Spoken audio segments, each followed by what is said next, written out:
तो इस जनता की जीत ने अरविंद केजरीवाल सरकार को आज पूरी तरह से हिला दिया है। उसका एक नजरिया भी या नजारा भी आपने देखा होगा। कल इन्होंने एक्साइज पॉलिसी को वापस लिया है। मैं बार बार बोल रहा हूं, कल भी बोल रहा हूं, ये सिर्फ जेल जाने का डर है अरविंद केजरीवाल एंड गैंग को। इसलिए आपने पाप करने के बाद अब कोई नीति वापस लेने से जब तक लूट का पैसा वापस नहीं आएगा तब तक दिल्ली की जनता भी नहीं छोड़ेगी और हम सांसद भी नहीं छोड़ने वाले हैं अरविंद केजरीवाल गैंग को।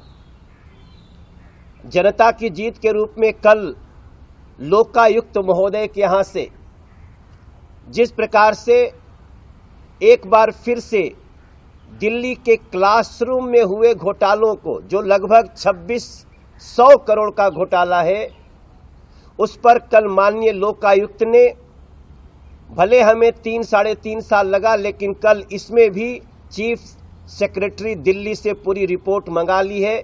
इसको हम दिल्ली की जनता की बड़ी जीत मानते हैं। दिल्ली में हमारी सरकार पिछले साल एक नई एक्साइज पॉलिसी लेके आई, एक्साइज पॉलिसी 2021-22।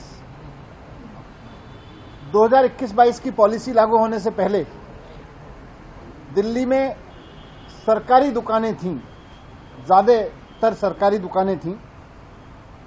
सरकारी दुकानों के जरिए दिल्ली में शराब बिकती थी और खूब भ्रष्टाचार होता था उसमें।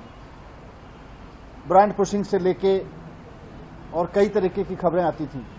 मैंने खुद रेड कर करके भ्रष्टाचार पकड़ा था वहां पे। हमने उस पॉलिसी को खत्म करके एक नई पॉलिसी बनाई। दिल्ली में पहले कुछ दुकानें प्राइवेट भी होती थी, लेकिन जो प्राइवेट दुकानें थीं वो इन्होंने अपने ही यारों दोस्तों के नाम पे लाइसेंस दे रखे थे और उनसे लाइसेंस फीस भी कम लेते थे, बहुत कम लाइसेंस फीस लेते थे और कई साल से लाइसेंस फीस भी नहीं बढ़ाई थी इन्होंने।